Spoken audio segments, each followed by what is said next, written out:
Muy buenos días, iglesia.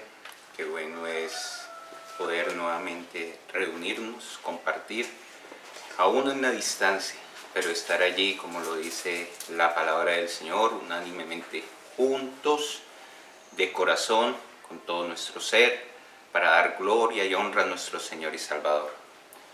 Damos gracias por el cuidado, la protección, el sustento, el abrigo que nuestro amado Padre nos da.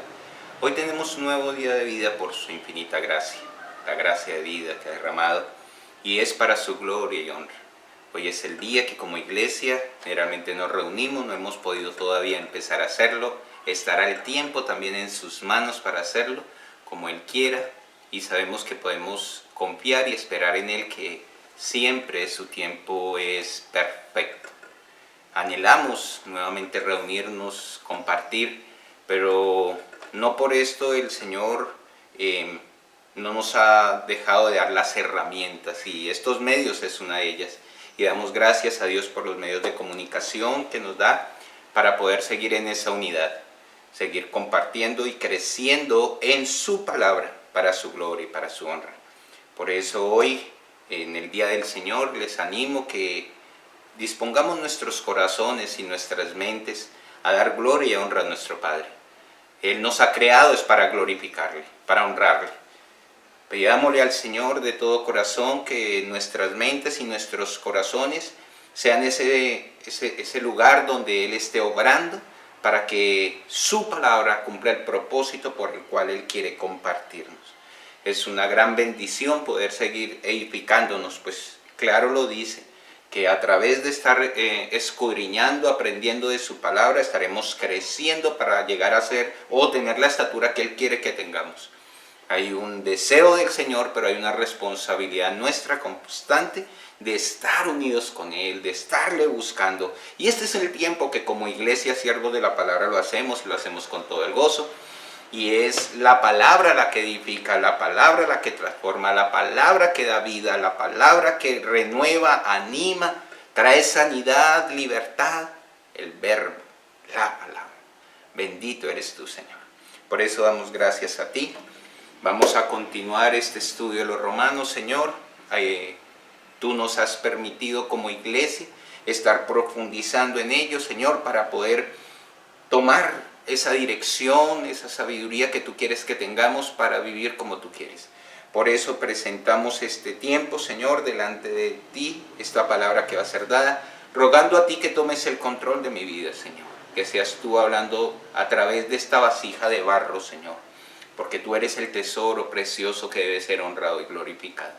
Para que todo lo que comparta, Señor, esté conforme a la dirección de tu Santo Espíritu, que nos des entendimiento, discernimiento de tu palabra, que la podamos atesorar, guardar en nuestro corazón, no que simplemente quede en nuestra mente, sino que tu palabra llegue a nuestro corazón, lo tengamos presente, la proclamemos, Señor, pero que la pongamos evidente, que corra dentro de nuestro ser, Señor, que la pongamos por obra, como lo dice tu bendita y hermosa palabra, que seamos hacedores de tu palabra.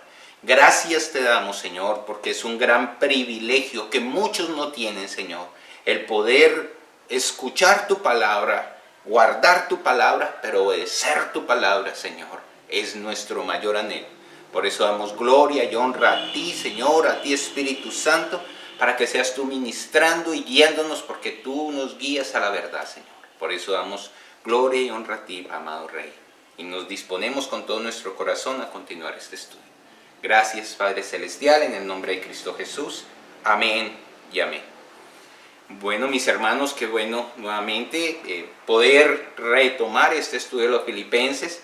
La semana pasada estuvimos viendo la séptima exposición, donde el Señor nos habló y el título de ella fue un ejemplo de vida para la iglesia. Fue algo que estuvimos viendo a través del capítulo 2, versículo del 1 al 4, estuvimos estudiando y vimos allí a través de esa palabra cómo se veía un ejemplo de firmeza, un ejemplo de humildad, un ejemplo de unidad y un ejemplo de solicitud. También vimos como conclusión que en una iglesia donde hay amor, hay unidad y todos desean glorificar a Cristo. Ese es el anhelo. Por ende, no hay rivalidad, ni envidias, ni orgullo. Esto es lo que Pablo decía, no haya en ustedes esto. Ni rivalidad, ni envidia, ni contienda, y mucho menos orgullo, que es lo que se ve allí. Más bien, nos decía que debíamos de tener que humildad y mansedumbre. Es algo que veíamos que el orgullo es lo contrario a la humildad. Que el orgullo destruye, la humildad edifica. La humildad vimos que es la columna vertebral del cristianismo. Es bien interesante tenerlo claro porque no podemos decir que somos cristianos y llenos de orgullo. No. Debemos demostrar lo que Cristo nos lleva a mostrar, que Él habita en nosotros. Y allí se va a ver esa humildad y esa mansedumbre. También veíamos que debemos de procurar no el bien nuestro, sino el bien de los demás, sin dejar de cumplir con lo que nos corresponde a cada uno de nosotros. Era dentro de ello muy claro cuando veíamos que debíamos de imitar y ver al hermano como superior, más bien ver al hermano como superior, y un momento donde compartí que no debemos de seguir algunos patrones de comportamiento de unos hermanos. No es una regla estricta de que yo debo de ver a toda hora a mi hermano como superior. No, debemos de ver que cada uno de nosotros tenemos virtudes, pero también tenemos defectos. Estamos en un cuerpo imperfecto, por ende hay cosas que no debemos de imitar y en lo cual no vamos a ver a nuestro hermano como superior. Clarifico porque debemos de no dejar vacíos, sino ser muy concisos en lo que el Señor nos manda hacer. Cuando decía que no debemos de imitar algunos comportamientos o no debemos de ver como el hermano superior en algunos momentos, no quiere decir que yo rechace a mi hermano, no. Quiere decir esto que cuando yo lo vea en esos estados debo recordar que también tengo debilidades y el Señor dice que nos perfecciona en medio de las debilidades, que no debemos de ir de pronto en contienda contra mi hermano porque él tiene debilidades, sino debo de apoyarlo en oración para que el Señor en medio de las debilidades lo fortalezca. Y ahí es donde debemos de empezar a mostrar el amor que tengo hacia mi hermano, el cuidado que tengo hacia mi hermano, porque por eso el Señor nos colocó como un cuerpo, para que si uno cae el otro lo levante, en oración, con amor. Recordemos y tengamos siempre presente lo que el Señor nos enseña en su palabra. Entonces quería clarificar esta parte porque muchas veces si nosotros no vemos, como ha sucedido en algunos lugares, que por falta de conocimiento, dice la palabra, mi pueblo se perdió, y vemos como algunos líderes, algunas personas violentan a la iglesia, y como la palabra dice que lo veamos como superiores, entonces no. Todo que esté conforme a la verdad del evangelio, todo que esté conforme a lo que el Señor nos dice, ¿cierto? Por eso miraba ese texto que miramos en algún momento donde dice no perezoso. Si yo veo a mi hermano perezoso, negligente, pues yo no voy a verlo como superior en eso, sino por el contrario, yo voy a orar por mi hermano para que sea diligente y pronto en hacer lo que el Señor nos demanda hacer. Recordemos que todos tenemos una responsabilidad. Dios ha obrado en su infinito poder, en su infinita misericordia, conforme a su deseo y voluntad, ha hecho, está haciendo, porque Él dice que esa obra que ha empezado la continuará en nosotros, pero hay una responsabilidad en nosotros para que todo se lleve a cabo conforme el Señor desea que lo hagamos. O si no, el Señor hubiera creado robots, y no somos robots. Somos personas donde el Señor nos ha dado la capacidad y el deber de ¿qué? De sujetarnos, de obedecer, de amarle, de glorificarle. ¿De acuerdo? Ya con esto y trayendo, clarificando cuando vemos al hermano como superior, que debemos de cuidarlo, que debemos también de cuidarnos a nosotros para gloria del Señor, veremos que si una iglesia está así, será honrado nuestro Señor Jesucristo. Y lo veíamos en el ejemplo de Hechos, en la iglesia donde el pueblo veía ese amor que había en ellos, esa unidad que había en ellos y anhelaba hacerse parte de la iglesia, que así sea en cada una de nuestras iglesias. Por eso vamos a continuar. Recordemos nuevamente, esta carta, el capítulo primero nos dio el preámbulo para poder estudiar el resto de la carta. Esta carta es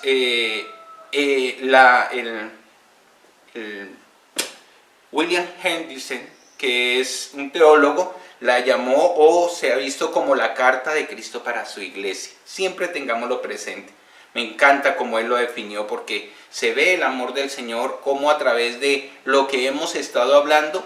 Es cierto que cada uno de nosotros somos iglesia, pero también formamos un cuerpo, una familia de iglesia, donde Él es la cabeza, ¿de acuerdo?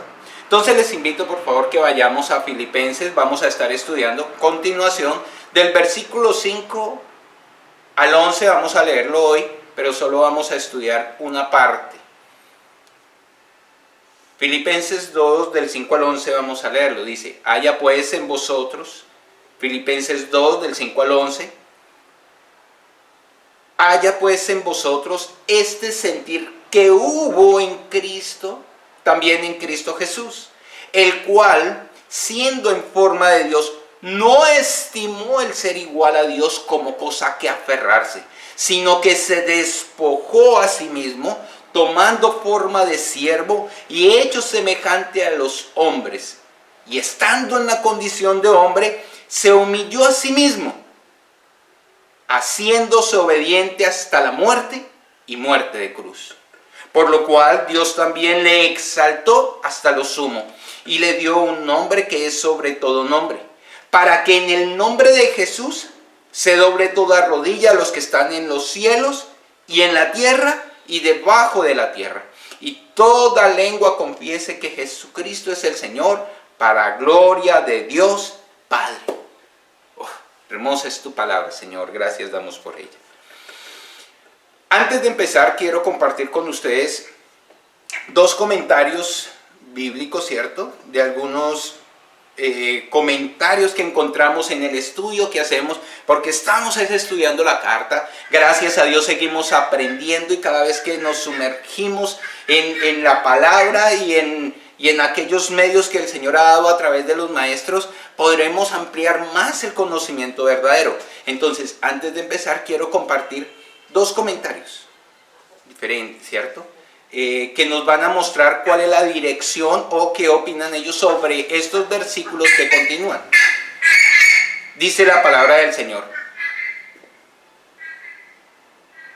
¿Qué nos dice la palabra del Señor a través de ellos? El primer comentarista dice que esta exhortación nos lleva a guiarnos a la fuente de donde emana el vigor necesario para conformar la vida en estos principios. El apóstol señala al ejemplo de Cristo, el cual para salvar a otros renunció a sí mismo, así alcanzando la gloria. Entonces vemos cómo ya nos empieza a decir este primer comentario cuál es uno de los procesos. Y allí Juan Calvino compendió de forma excelente este párrafo y lo dividió apropiadamente en dos partes. El primero va del 5 al 8 y en la segunda parte va del 9 al 11.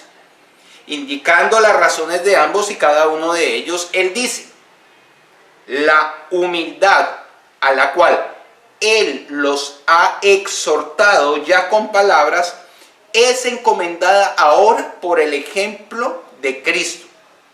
Hay, sin embargo, dos partes. En la primera parte nos invita a imitar a Cristo. Ojo, porque esta es la regla de vida. Y en la segunda nos atrae hacia ella, porque este es el camino por el que alcanzaremos la verdadera gloria. Wow, maravilloso como allí lo muestra Calvino y lo que pues por ende era necesario escuchar.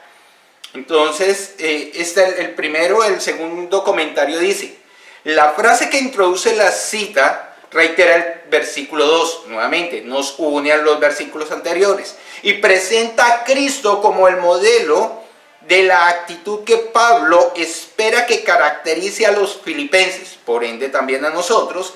Sin embargo, no se trata solo de proponer un modelo de conducta, ya que estas líneas han dado lugar a mucha controversia y ricas elaboraciones teológicas. Es importante, ojo, recordar el contexto dentro del cual Pablo lo cita.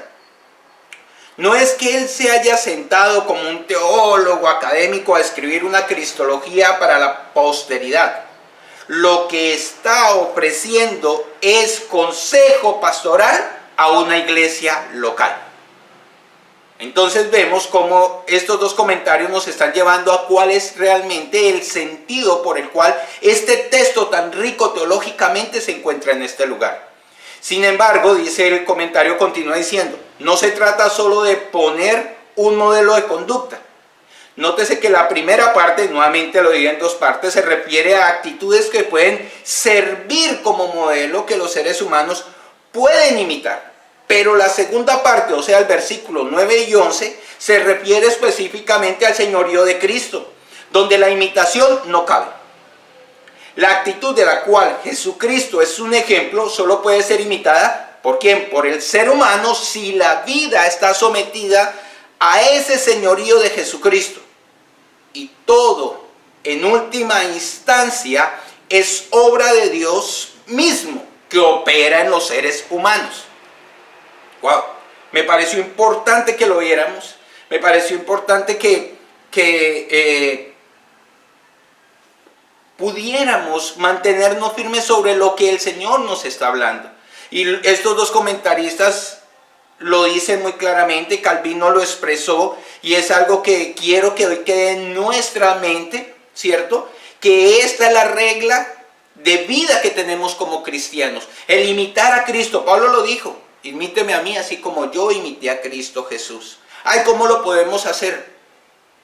Recordemos lo que nos dice Filipenses 1:6. Debemos de estar persuadidos de esto, que el que comenzó en vosotros la buena obra la perfeccionará hasta el día de Jesucristo. Es una obra que el Señor está haciendo en nuestras vidas.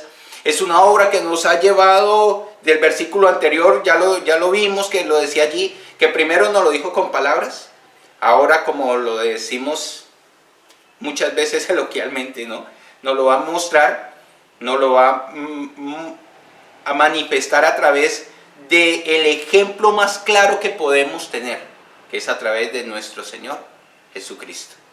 Es hermoso ver que Dios es tan justo que no solo nos dice qué debemos de hacer, sino que en su infinito amor, su Hijo nos modeló la manera como debemos de hacer todo. Entonces, ya teniendo claro que es ese consejo pastoral a una iglesia local, que es la continuidad del tema que estamos llevando, porque es tan rico teológicamente. Recordemos también que esto también lo estuvimos exponiendo, este texto ya lo estuvimos viendo cuando estudiamos Cristología. Si algunos no lo han visto, en la página de la iglesia pueden encontrar el estudio de la vida de Cristo, ¿cierto? Allí estuvimos viendo cuáles eran sus atributos. También se expuso con el pastor Jesse, estuvimos exponiendo cuáles fueron los propósitos, todo lo que correspondía a conocer a Cristo, como también estuvimos viendo los atributos de Dios y lo más cercano que hemos podido estar acercándonos. Es un deber como iglesia, porque la esencia de nuestra vida es conocerlos a Él. La palabra dice en Juan que la vida eterna es que conozcan al único Dios verdadero y a su Hijo Jesucristo. Y como iglesia lo que debemos de hacer. Entonces, teniendo ya claro eso, no vamos a hacer una profundidad teológica con relación de conocer a Cristo, sino que nos enseña Él en su ejemplo para poder tener la vida como iglesia que debemos de tener. Ahora, empieza el texto, el versículo 5, diciendo: haya pues en vosotros este sentir que hubo también en Cristo Jesús.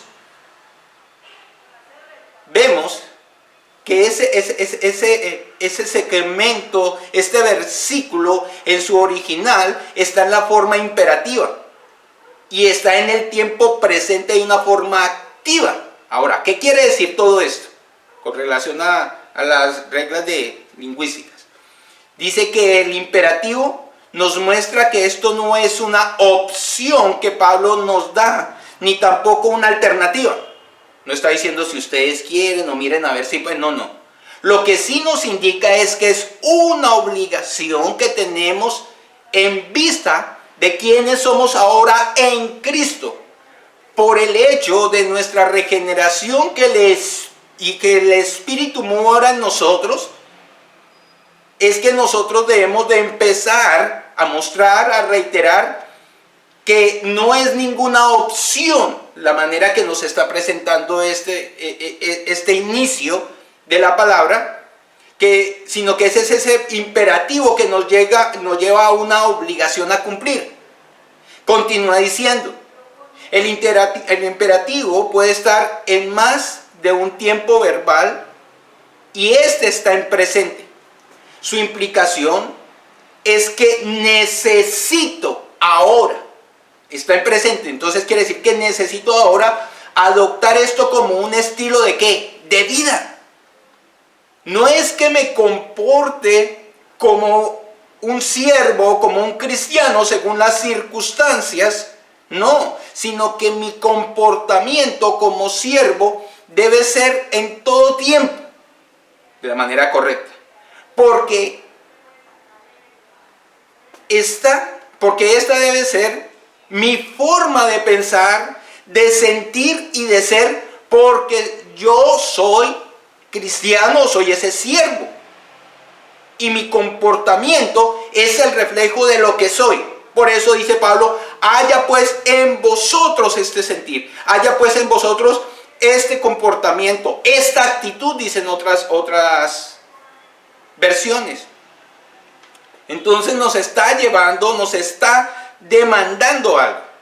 Ahora, el llamado de Pablo es que todos como cristianos adoptemos como una forma de convivencia, ¿cierto?, el comportamiento debido. Dijimos que el imperativo está en un tiempo presente y tiene la voz activa. Es por eso que mi deber activo y también mi responsabilidad me lleva ¿a qué? A renunciar a los deseos de la carne, de mi comodidad, de lo superficial, del orgullo y de la rebeldía. ¡Wow! Recordemos lo que estuvimos viendo la semana pasada. Y si pusimos en práctica lo que la palabra nos dice, que estemos meditando en el mensaje que el Señor nos da, pudimos ver muchas cosas que el Señor quería o nos manifestó para que empezáramos a cambiar. Y por eso, dentro de lo que continúa Pablo diciendo, ya nos había confrontado, ya nos había dicho que si realmente Cristo está en nosotros, que si el amor de Cristo está en nosotros, que si tenemos la unidad del Espíritu, que si nosotros tenemos y estamos teniendo también misericordia, ahora ¿cómo debemos de actuar? Y lo vimos, de que no debían de haber contiendas. Esto no lo dijo anteriormente, y aquí nuevamente nos lo dice. Ahora, ustedes dijeron que de acuerdo, ya me examiné. Ahora, ¿qué hay en mí? ¿Cómo estoy viviendo? Yo no puedo vivir una vida cristiana circunstancial o decir soy cristiano en un momento sí, en otro momento no. No, yo soy cristiano, no soy cristiano. Dios nos ve en todo momento, el hombre no. Somos iglesia no solo cuando nos congregamos aquí como cuerpo, no, aquí formamos el cuerpo. La misma palabra dice que cada uno de nosotros somos templo del Espíritu Santo. Listo, y debemos de reunirnos, claro, en nuestra obligación. Recuerde que tenemos un Dios omnipresente que nos ve en todo momento. Él es el que nos está evaluando. Por eso dice, no temas al hombre, teme al Dios. A Dios es el que hay que temer con amor, como lo veíamos hace 8 días. Que ya mi temor no es por obligación, sino por amor. No por miedo, sino porque le amo. Y si pongo esto en práctica, podré vivir de una forma activa y exclusiva y permanente, con la disposición e inclinación natural en mi mente como la hubo en Cristo Jesús. Algo que nos muestra cuando nos dice, haya pues en vosotros ese sentir que hubo también en Cristo Jesús, es que Él lo hizo. No es que de pronto va a ser, no, es que Él lo hizo y nos lo dejó como ejemplo. Lo veíamos que lo que estamos viendo es un ejemplo de vida. Por favor, les invito a que vayamos a Mateo 20, versículos 25 al 28.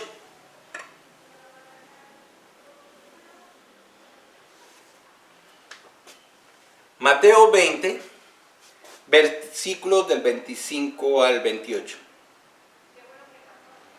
Entonces Jesús, llamándolos, dijo: sabéis que los gobernantes de las naciones se enseñorean de ellas, y los que son grandes ejercen sobre ellas potestad.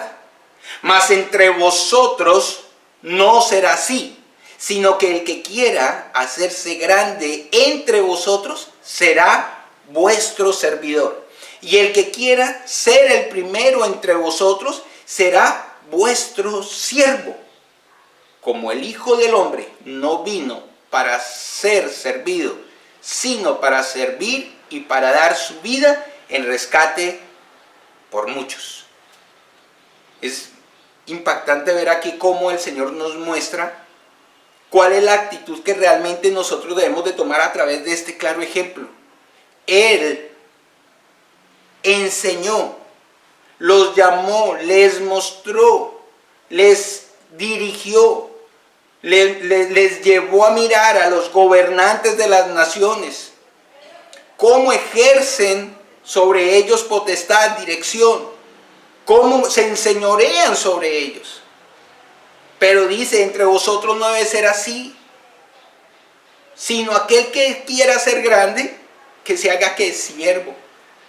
Y el que quiera ser el primero, que sea servidor. Como Él lo hizo, ahí se ve el ejemplo, como el Hijo del Hombre. No vino para ser servido, sino ¿para qué? Para servir y para dar su vida en rescate por muchos. Esta es esa actitud, ese poder que debemos de empezar a ver que nos está llevando a que meditemos. Por eso Él continúa diciendo en el versículo 6.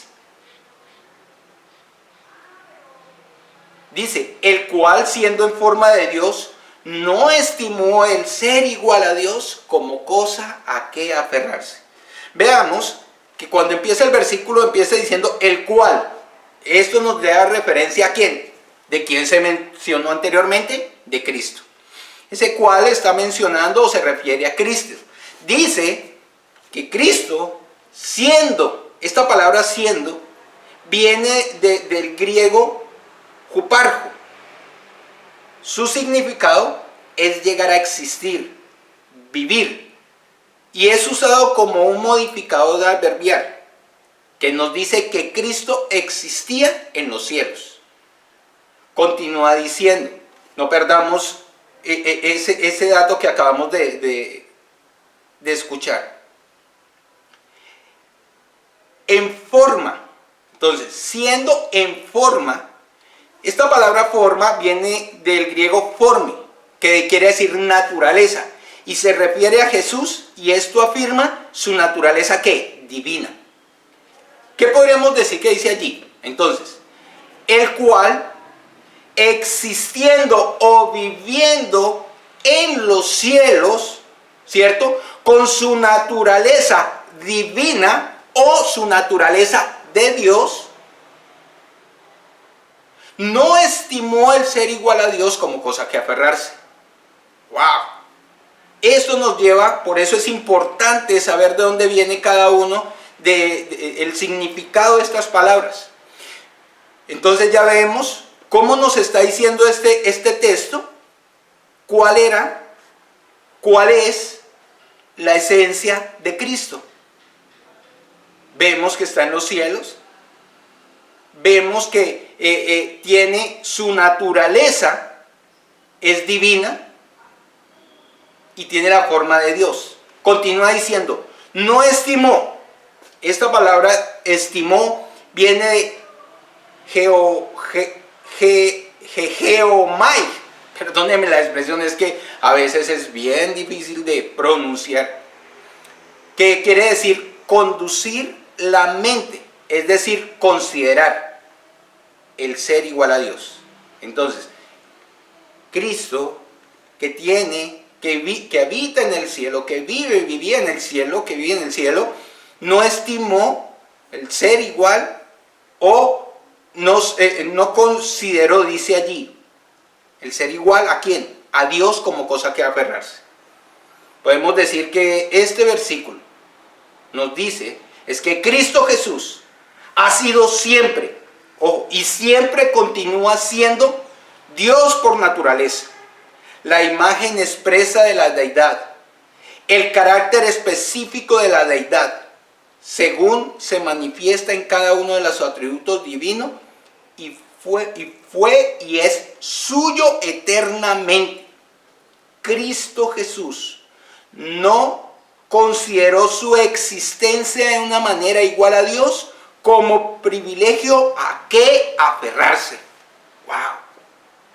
Es maravilloso ver cómo tenemos que aprender del Señor, pero no simplemente de una manera vaga, sino profundizando y mirando la verdadera esencia. A veces cuando nosotros leíamos este texto, nuestro corazón se contrita, se sensibiliza al ver ese amor del Señor, cuando dice que se vació, que no consideró, que dejó. ¡Wow! No dices, qué obra tan maravillosa. Pero cuando vemos que Él vivía de una forma como Dios, habitaba allí y estaba con Dios, y como Él estaba con Dios, dice que está con Dios, vemos que allí Él era ese ser espiritual. Juan 1 dice, en el principio era el Verbo, y el Verbo era con Dios, y el Verbo era Dios. Cómo la misma palabra nos clarifica que lo que hemos estado viendo está allí específico. En el principio era el Verbo, y el Verbo era con Dios, y el Verbo era Dios. Estaba desde el principio con Dios, pero es Dios. Maravillosa su palabra. Segunda de Corintios 8, versículo 9.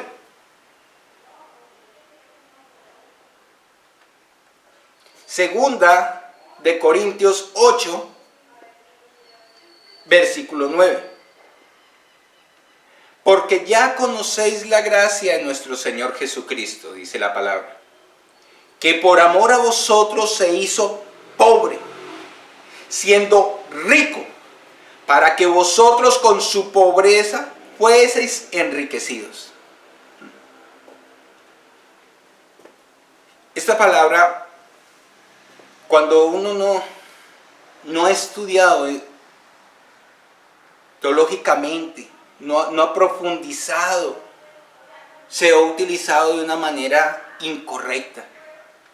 Y muchos en el Evangelio de la Prosperidad, incluso para vergüenza mía también tengo que decirlo, que en algún momento por la ignorancia que tenía al principio, también la utilicé para pensar que las riquezas que hablaban allí o la prosperidad era esa prosperidad financiera que todo el mundo busca. No, allí no está diciendo eso. Cuando vemos dónde estaba Cristo, quién es Cristo, qué es lo que Él tenía, y dice que no se aferró el ser igual a Dios, no estimó, no se quedó allí en ello. ¿Qué fue lo que hizo? ¿Qué dice? Porque ya conocéis, ya estamos, la gracia de nuestro Señor Jesucristo, lo acabamos de ver. Que por amor, ahora viene una razón, amor, ¿a quién? A nosotros, se hizo que pobre, lo dejó, no lo estimó. Siendo rico, ¿rico en qué? En gloria. Para que con su pobreza fueses enriquecidos. Recuerden lo que estuvimos viendo en los comentarios anteriores. Él no se despojó de su divinidad. No. Él dejó ese lugar de gloria que tenía en ese momento. Por amor a nosotros. Ahora podemos ver este texto de otra manera para cuando lo meditemos, caigamos de rodillas dándole gracias al Señor por esa obra que Él ha hecho por nosotros, por esa entrega. Continúa el versículo 7 diciendo, sino que se despojó a sí mismo, tomando forma de siervo, hecho semejante a los hombres. Wow. Ya vimos cuál es la esencia donde está Cristo. Y ahora nos empieza a mostrar qué hizo ahora por nosotros. Dice que se despojó a sí mismo, tomando una forma de ¿qué? De siervo, y haciéndose semejante ¿a quién? A los hombres. Este versículo nos muestra la acción a seguir del Señor Jesucristo. Dice que se despojó, que viene de la palabra que no, es decir, vaciar, se vació. Despojar de la dignidad propia, descendiendo a una posición inferior. Vemos el ejemplo, porque es lo que estamos viendo, el ejemplo de Cristo, que en la posición que está, en el lugar, en el trono, sentado al pie del Padre, nos dice que Él se despojó, descendió a una posición inferior. Vemos cómo Él, según lo que nos está llevando, deja esa posición de privilegio y toma una posición inferior. Él viene y desciende a esa posición inferior. Preguntémonos, ¿de qué se vació a sí mismo Cristo Jesús? Y volvemos nuevamente a los estudiosos, a los teólogos, y vamos a ver dos opiniones, una de R.C.H. Lesky, que dice, él primero dijo ciertamente, no de su existencia en la forma de Dios. Jamás dejó de ser el poseedor de la naturaleza divina. Jamás Él dejó de ser poseedor de esa naturaleza. Él no podía prescindir de su deidad en su humillación. ¿Qué nos quiere decir? No que porque Él se humilló y se volvió en forma de siervo, dejó de ser ese ser divino. No, no podía, nos dice el comentarista. Aún en su muerte, escuchemos esto, tuvo que ser el poderoso Dios para que con su muerte venciera la muerte. Wow, es bien interesante de pensar. Para que con su muerte venciera ¿qué? La muerte. Si no fuera el poderoso Dios no hubiera tenido el poder para vencerla. Pero Él la venció, nos dice la misma palabra. Él venció la muerte. ¿Y cómo la venció? Siendo Dios. Ahora, ¿qué nos dice Reader Box? Que Él no dejó su naturaleza divina, pues es imposible, era imposible dejarla. Él continúa siendo el Hijo de Dios. Ahora, indudablemente, Cristo renunció a su ambiente de ¿qué? De gloria. Él hizo a un lado su majestad y gloria, pero continuó siendo ¿quién? Dios. ¿Se pueden imaginar este momento? Él deja, como lo dice claramente, Él no dejó sus atributos, no. Era ese ambiente de gloria, de majestad que tenía allí al lado del Padre. Aunque lo dejó, Él no dejó de ser ¿quién? Dios. Esto nos dice que a Él no lo despojaron, ni Él despojó a otros. Él mismo se despojó.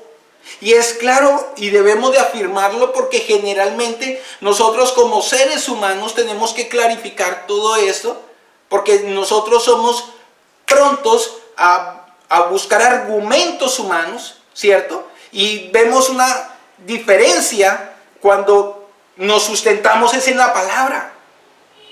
Él mismo dice, se despojó. Esa fue la actitud.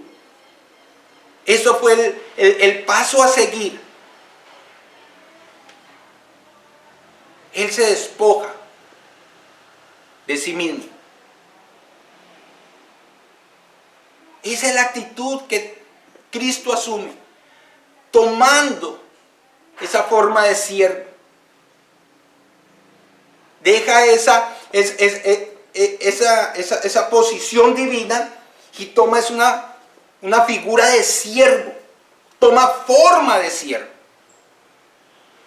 En el mismo hecho de tomar esa figura de siervo de los hombres, porque a ello viene, cumple su misión como siervo de Jehová.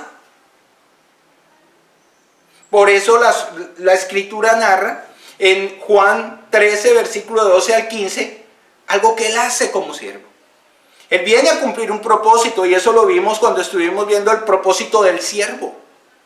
El siervo llamado, Dios lo llama a que sea siervo, Dios lo empodera para que venga y cumpla una obra salvífica. Pero también nos da un ejemplo como siervo. Vayamos por favor a Juan 13, versículos del 12 al 15. Juan 13.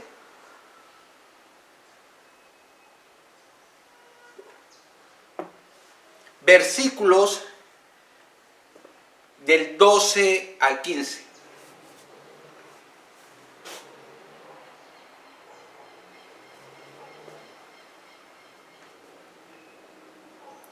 Dice la palabra del Señor: así que, después que les hubo lavado los pies, tomó su manto, volvió a la mesa y les dijo: ¿sabéis lo que os he hecho? Vosotros me llamáis maestro y señor, y decís bien, porque lo soy. Pues si yo, el Señor y maestro, he lavado vuestros pies, vosotros también debéis lavar los pies los unos a los otros. Porque ejemplo os he dado, para que como yo os he hecho, vosotros también hagáis. Vemos que aquí el que está hablando es Cristo. Cristo se ciñe la toalla y se postra a los pies de sus discípulos y le lava los pies. Hace una labor de siervo, lavando los pies. Y él dice y les muestra a ellos: ustedes dicen que yo soy maestro, y bien lo dice, maestro y señor, y yo he hecho este acto de humildad. Ustedes también imítenlo, ustedes también háganlo los unos a los otros. Recordemos lo que también nos mostró en el versículo anterior, cuando hacía referencia de aquellos que tienen autoridad. Y aquí nos invita a pensar: si él se despojó de esa divinidad, ¿por qué a nosotros nos cuesta tanto despojarnos de cosas efímeras? Porque lo que tenemos aquí es pasajero, nos lo dice la palabra. Pero nosotros no tomamos esta actitud de siervos verdaderos, porque todavía estamos allí con el orgullo, con la altivez, con esa posición de hombre. ¿Cuánto nos cuesta? Él descendió desde el cielo a tomar una figura de hombre, de siervo. Alta humillación hizo. Hecho semejante a los hombres, continúa el versículo diciendo: cuando Cristo tomó la forma de siervo, Él, que desde la eternidad y hasta la eternidad tenía y tendrá la naturaleza divina, tomó sobre sí una naturaleza humana, hecho semejante a los hombres. Esa semejanza con los hombres, la forma de siervo que tomó en su condición y apariencia humana, queda incluido también allí como la frase que se vació a sí mismo, dejó de ser ese ser espiritual y tomó una figura humana. Cuando él hizo a un lado su existencia en una forma igual a Dios, en aquel hecho él asumió todo lo que era contrario a ella, o sea, esa naturaleza humana. Mire, tengamos claro, es muy importante ver, porque lo que él hace, ese ejemplo que nos da, nadie podrá igualarlo. Él hizo el ejemplo máximo que podemos tener. Una naturaleza divina, espiritual, pura, limpia, donde está lleno de gloria, lleno de honra, llena de adoración al lado del Padre, santidad, pureza, y se despoja de ello. Lo deja a un lado por amor, lo vimos. Y toma una figura ¿de qué? De hombre. Por eso tenemos que tener claro que cuando Cristo toma la forma de siervo, Él desde la eternidad y hasta la eternidad, tenía y tendrá esa naturaleza divina, tomó sobre sí la naturaleza humana. En consecuencia, la persona divina de Cristo tiene ahora dos naturalezas, la divina y la humana. Y esto para muchos ha sido duro de comprender, porque esto solo se entiende en el Espíritu, que el Señor nos lleve a ver con claridad, porque Él es el que nos abre los ojos, nos da el entendimiento para poder comprender esa obra maravillosa que Él hace, ese ejemplo grandioso que nos está dando. Vayamos por favor a Gálatas 4, versículo 4. Gálatas 4, versículo 4.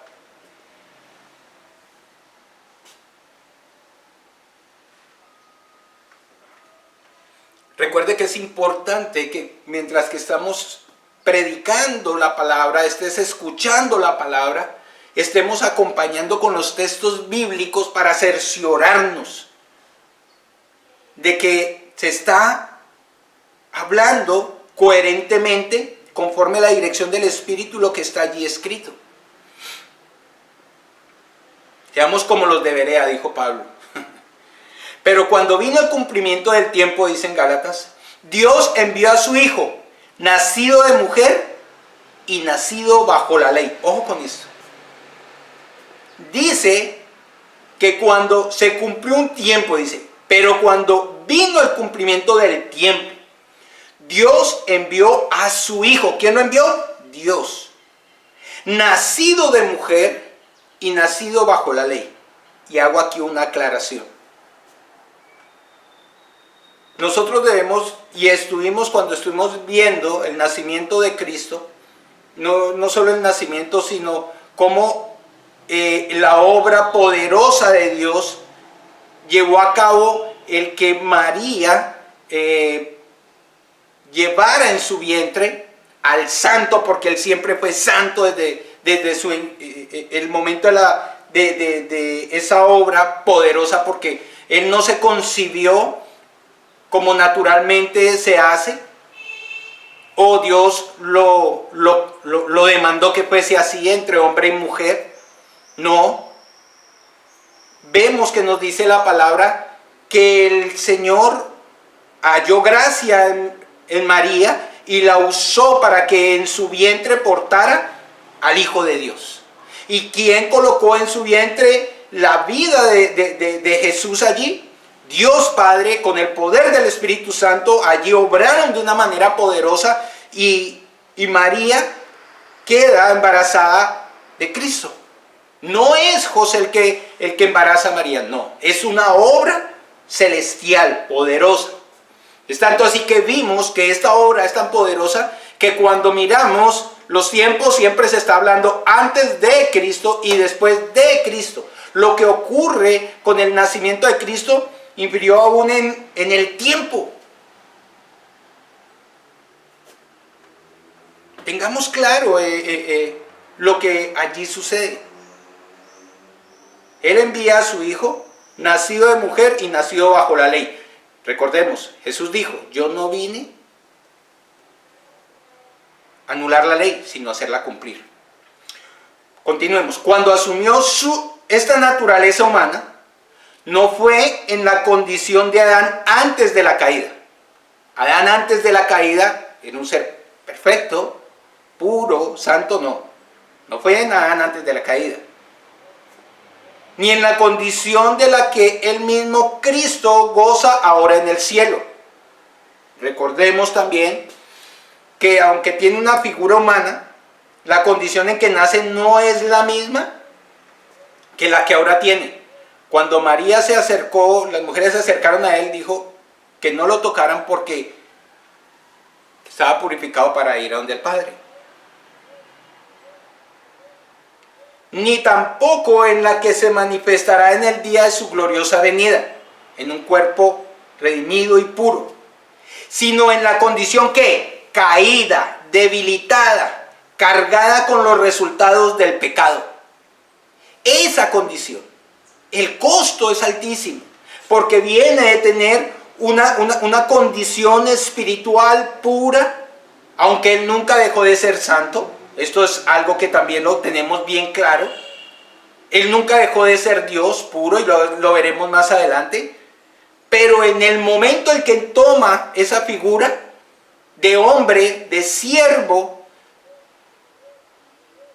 cuando la toma, bien lo vemos aquí, que es una figura debilitada y cargada con resultados del pecado. ¿Qué dice la palabra con relación? El salmista dice: en pecado me concibió mi madre. Todo niño nace en pecado, según lo que dice la palabra, porque es que la carga que quedó allí, resultado del pecado, ¿cierto? Pero Cristo no venía con pecado, fue un niño sin pecado, puro, por esa obra que el Señor hace. El poder de él allí siempre lo mantuvo en su divinidad de pureza. Él nunca dejó, ya lo dijimos, los atributos que tenía Dios, pero tampoco nunca los utilizó. Hebreos 2, versículo 17 al 18 nos dice: por lo cual debía ser en todo semejante a sus hermanos, para venir a ser misericordioso y fiel sumo sacerdote en lo que Dios se refiere, para expiar los pecados del pueblo. Pues cuando él mismo padeció siendo tentado, es poderoso para socorrer a los que son tentados. ¿Qué nos dice este versículo? ¿Qué nos clarifica con lo que acabamos de ver? Dice: por lo cual debía de ser en todo semejante a los seres humanos. ¿Para qué? Para que nos viéramos allí reflejados. Listo. Por eso nace, mire, siendo divino, pensemos, siendo él un Dios de gloria, poderoso, está allí con el Padre, se despoja y viene a quedar allí pequeñito en el vientre, creciendo como todo niño, porque él fue concebido como un niño. Y él se hace semejante a nosotros. ¿Para qué? Para venir a ser ¿qué? Misericordioso y fiel sumo sacerdote en lo que Dios se refiere. En lo que a Dios se refiere. Recuerde que la palabra nos enseña que Él es sacerdote, rey y profeta. Que fue las tareas que Cristo vino a cumplir, que el Padre le mandó a cumplir. Por eso habla de siervo, porque Él no fue solo el sacerdote, sino también fue el siervo. Se utilizaban el cordero, se sacrificaba el cordero para purificar. Y aquí Él no solo fue el sacerdote, sino también fue el cordero, porque es por la sangre del cordero inmolado que Dios, que somos libres del pecado. Por eso dice, en lo que Dios se refiere, para expiar los pecados del pueblo. Pues en cuanto Él, Cristo mismo, padeció siendo tentado, se hace en esa figura de hombre, y Él también tiene tentaciones. A Él también vienen las tentaciones, y lo sabemos. Después del bautizo, cuando el Espíritu lo lleva al desierto, Él fue tentado.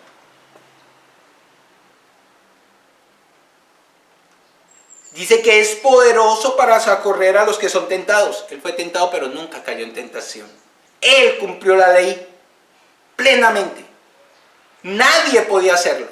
Por el hecho de tener una figura pecadora, nunca podremos cumplir la ley plenamente. Por eso nosotros no somos salvos por obras nuestras, sino por la gracia de nuestro Señor.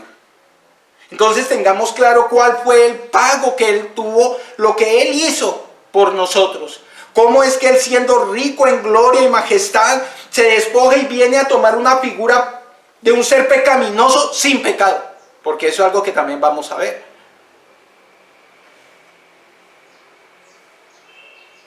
Versículo 8.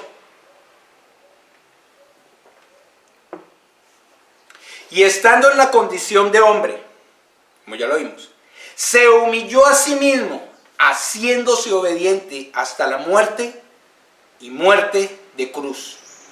Cuando dice nuevamente estando allí en la condición de hombre, está reconociendo su condición como ser humano. Muchos lo vieron exactamente igual que a ellos. Pero, aunque los hombres tenían razón al conocer su humanidad, estaban equivocados en dos aspectos. El primero, ellos rechazaban su humanidad impecable y su deidad. Cuando vemos que dice allí que rechazaban su humanidad impecable, es que era sin pecado. Él fue un ser humano sin pecado, pero seguía siendo Dios. 100% Dios, 100% hombre. Por eso dice que lo otro que rechazaban era su deidad. Vayamos por favor a Mateo 13, versículo del 54 al 57. Mateo 13, perdón, del 54 al 57.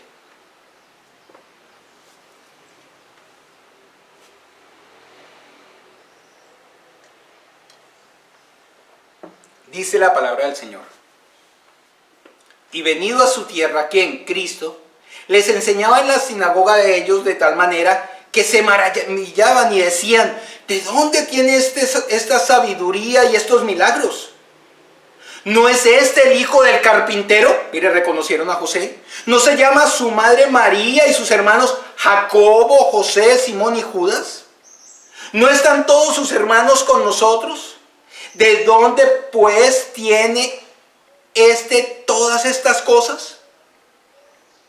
Y se escandalizaban de él. Pero Jesús les dijo, no hay profeta sin honra, sino en su propia tierra y en su casa. ¿Qué vemos allí? Vieron ellos, conocieron ellos le conocían desde niño. Por eso le reconocieron que su padre era José. Y preguntan, ¿de dónde tiene esta sabiduría, estos milagros? Esa es su deidad. Una sabiduría como la que él la tenía, nadie la tenía. Y los milagros que él hizo, nadie los pudo hacer como él los hizo. Muestra que su padre era un carpintero. Mire su humanidad total.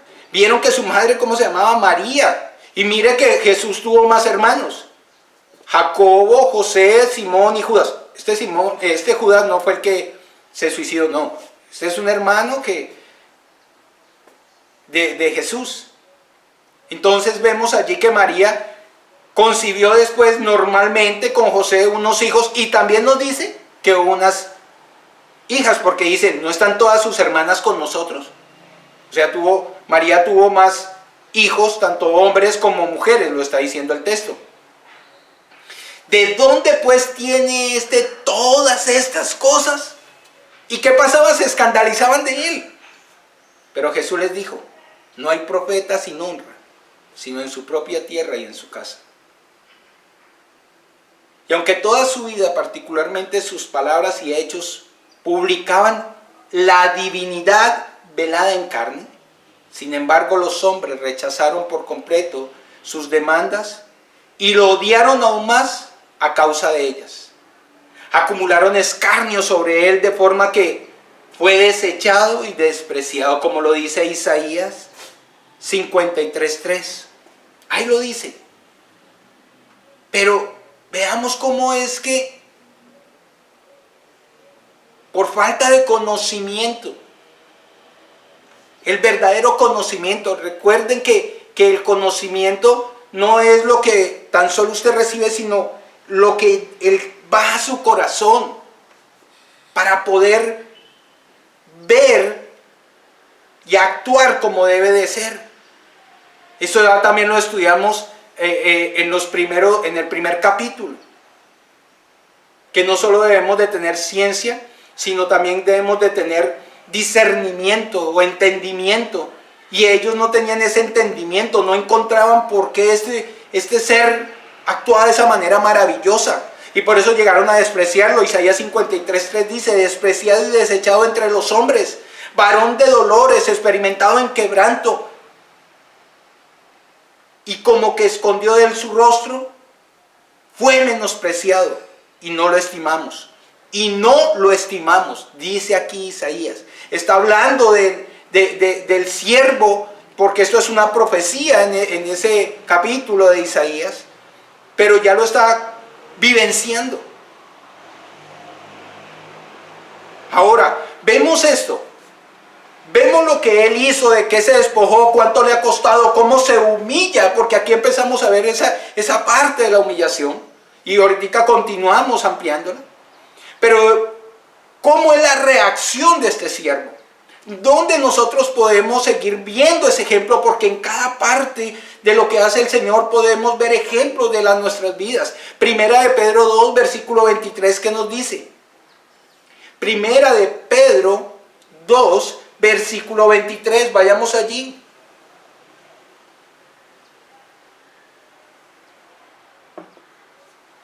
Dice la palabra: quien cuando le maldecían, no respondía con maldición. Cuando padecía, no amenazaba, sino encomendaba la causa al que juzga justamente. ¡Wow! ¿Cuál era la reacción del Señor? ¿De contienda? No. De misericordia, de humildad.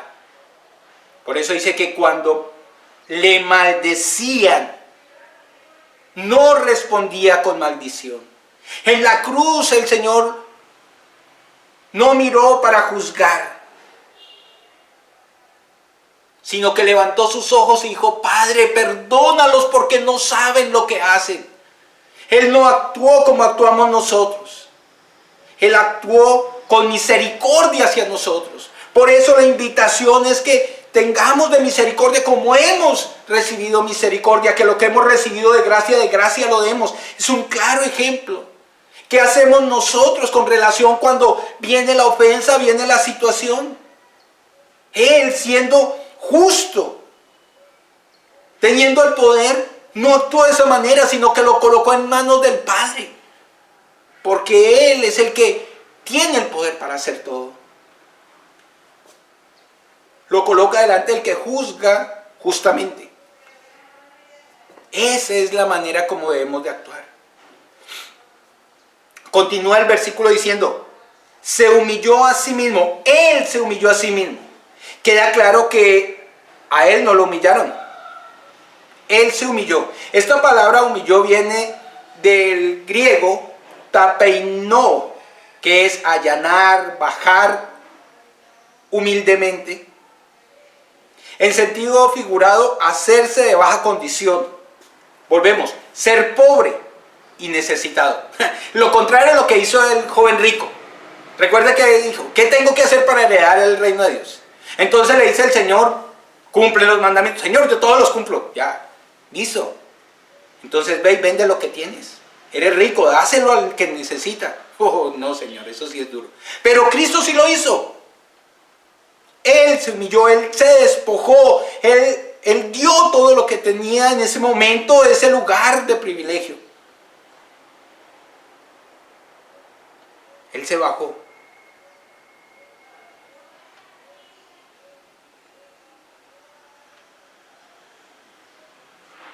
En algún momento escuché, hace poco, un ejemplo que colocó, no, ya hace un rato, el pastor Miguel Núñez, y lo traigo a colación. Comentaba él que un hombre, decía en uno de sus comentarios, un alpinista, estaba sobre una laja y estando allí vio un caso bien interesante donde dos cabras monteses estaban caminando en esa laja por un caminito muy angosto donde solo cabían ellas, no tenían mucho espacio, iban caminando y se encontraron. Una venía de un lado y otra venía por el otro. Y cuando se encuentran, él se quedó mirando a ver cómo iban a reaccionar. Entonces pasa un momento, no podían girarse porque se giraban y se iban abajo, no podían subirse porque no tenían cómo. Lo que hizo una de ellas fue agacharse hasta lo máximo y la otra pasó por encima. ¡Wow! Esto fue lo que hizo Cristo. Él se bajó, se humilló a lo sumo, siendo en su riqueza, en su grandeza, en su majestad, viene y se hace como uno de nosotros. Y se humilla. Aún le menospreciamos, se le rechazó, a los suyos vino, los suyos no le recibieron. Él se humilla. Ese es el ejemplo. Es lo que el Señor nos manda hacer. Desde el primer momento de su encarnación se sometió a sí mismo bajo el yugo. Esto implica que se hizo obediente. Esa obediencia, según nos dice este versículo, el versículo siguiente es a Dios Padre. Además, esta obediencia no conoció límites. Fue una obediencia que lo llevó hasta la muerte. A eso lo llevó esta obediencia. La que nosotros tenemos que hacer es, ¿a qué nos implica? En esta muerte, Él, obrando al mismo tiempo como sacerdote y víctima, se ofreció a sí mismo en sacrificio expiatorio por el pecado. Esa es la obediencia de entrega, de sacrificio que el Señor hizo. Isaías 53:10 dice: con todo eso Jehová quiso quebrantarlo, sujetándolo a padecimiento. Cuando haya puesto su vida en expiación por él, vería el linaje, vivirá por largos días. Y la voluntad de Jehová será en su mano prosperada. Wow. Con todo eso, dice la palabra, Jehová quiso quebrantarlo, sujetándolo a padecimiento. Fue una obra del Señor, por el Señor, por amor a nosotros.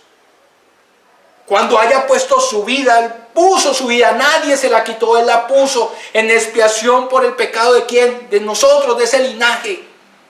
Dice, vivirá por largos días y la voluntad de Jehová será en su mano, ¿qué? Prosperada. Recuerde que lo vimos anteriormente, que Él lo hizo por amor.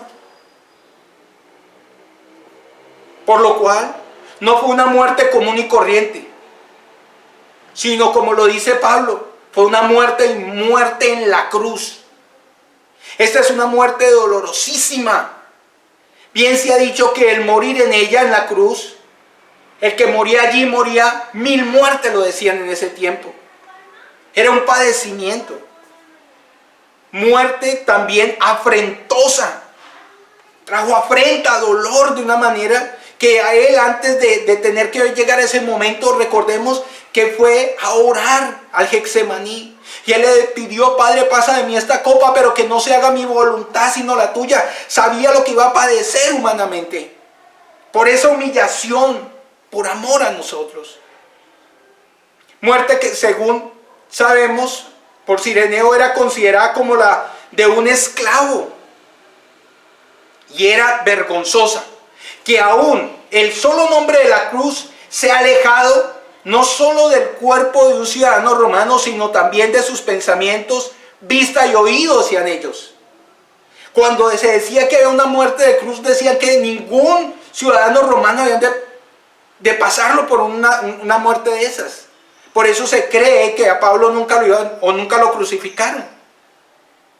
Porque un ciudadano romano no lo pasaban por una muerte de esas. Por eso se dice que era la muerte como de un esclavo. Y eso fue lo que hizo él. Se humilló, tomó esa figura. ¿Qué nos dice Gálatas 3, versículo 13? Gálatas 3, vayamos allí por favor. Versículo 13. nos redimió de la maldición de la ley. Recuerde que cuando vimos que Él se hace hombre, Él toma también o nace bajo la ley. Y dice aquí, Cristo nos redimió de la maldición de la ley. Hecho por nosotros, ¿qué? Maldición, porque está escrito, maldito todo aquel colgado en un madero. Cuando Él lo llevaron y lo colgaron, se llevó esa maldición. Él no pecó, Él siempre fue sin pecado, Él cargó nuestro pecado. Él se humilló a ese punto. Pero miremos dónde está, porque dice, escrito está. ¿Dónde está escrito? Que todo el que es colgado, maldito es todo el que está colgado en un madero. Deuteronomio 21, versículos del 22 al 23. Mire cómo desde Deuteronomio venía esta condición. Mire lo que dice. Deuteronomio 21, capítulo 21, versículo del 22 al 23. Si alguno hubiere cometido algún crimen, dice allí la ley, digno de muerte, y lo hicieres morir, y lo colgareis en un madero, no dejaréis que su cuerpo pase la noche sobre el madero. Sin falta lo enterrarás el mismo día, porque maldito por Dios es el colgado, y no contaminarás tu tierra que Jehová tu Dios te da por heredad. Es una ley que había quedado. Pero ¿quién era el que era colgado? Un homicida. Un hombre digno de muerte. Meditemos, porque cuando vemos allí, sí, está en la palabra, pero ¿dónde y qué referencia hacía también? Entonces podemos ver, ya siendo como el cierre, la conclusión, que el pensamiento subyacente de los versículos del 5 al 8, porque hoy solo vamos a ver del 5 al 8, la próxima exposición estaremos viendo del 9 al 11, para ver ese ejemplo del Señor, nos muestra que en verdad, si Cristo Jesús se humilló a sí mismo en forma tan profunda, decía Pablo, los filipenses, y aún nosotros examinémonos, deberíamos de estar siempre dispuestos a humillarnos en nuestra pequeña medida, porque la comparación con nosotros es pequeña. Si Él obedeció hasta la muerte, y sí lo hizo, y una muerte de cruz, nosotros deberíamos de ser más obedientes a la dirección divina y esforzarnos por perfeccionar en nuestras vidas el espíritu de nuestro Maestro. El espíritu de qué? Unidad, humildad y solicitud que agrada a nuestro Dios Todopoderoso. Ese es el llamado. Mire cómo es coherente a lo que vimos en la exposición anterior. Él no solo nos lo dice, sino que nos lo modeló. Es necesario que como iglesia tengamos esa humildad, esa unidad y ser prontos, solícitos en obediencia al Señor. Hermanos, honremos a nuestro Señor como nos lo demanda la Escritura, no como nos parece. Glorifiquemos a nuestro Padre, que sea cada día nuestro diario deseo de hacerlo. Y que este tiempo que hemos estado allí en la cuarentena, como nos lo decía, que Él había colocado embajadores para que rogasen, reconcíliense con el Señor. Este tipo de reconciliación debemos de tener. ¿Qué estoy haciendo? ¿Cómo estoy viviendo? ¿Cuál es mi cristianismo? Si digo ser siervo, miremos lo que hizo Cristo y miremos lo que se nos demanda, que es muy poco, con relación a todo lo que Él hizo. Padre, gracias por tu palabra. Bendito eres tú, Señor. Gracias por tu paciencia, Señor. Gracias por esa bondad que nos muestras cada día, Señor. A ti sea todo honor y gloria, Padre. Gracias por hablarnos, hablar a tu iglesia, Señor. Y que cada uno de nosotros meditemos en tus escrituras para llegar a esa obediencia que tú quieres que tengamos por amor, para tu gloria y honra. Gracias te damos, Señor.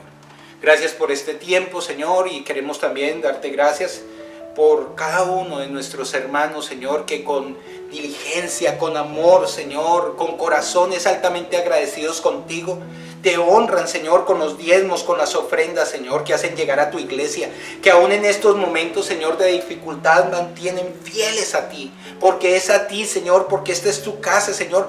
Tú eres quien sustenta esta tu iglesia, Señor. Rogamos, Señor, guárdales, bendíceles, Señor, que cada día, Señor, el deseo y el amor para honrar tu nombre, Señor, se vea vivificado en cada momento de nuestra existencia, Señor, aún en ese llamado, porque tú nos das, nos provees, Señor, para que nosotros también seamos fuente de provisión a otros.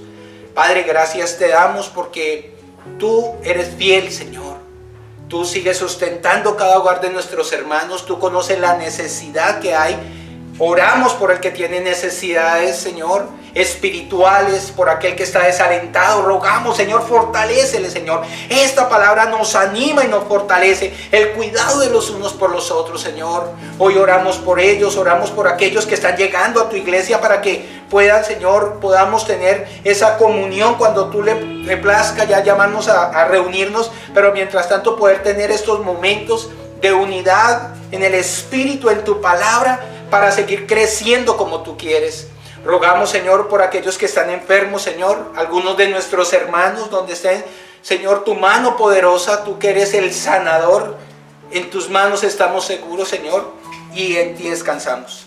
Gracias te damos por este tiempo y gracias por tu infinito amor. Colocamos esta semana, Señor.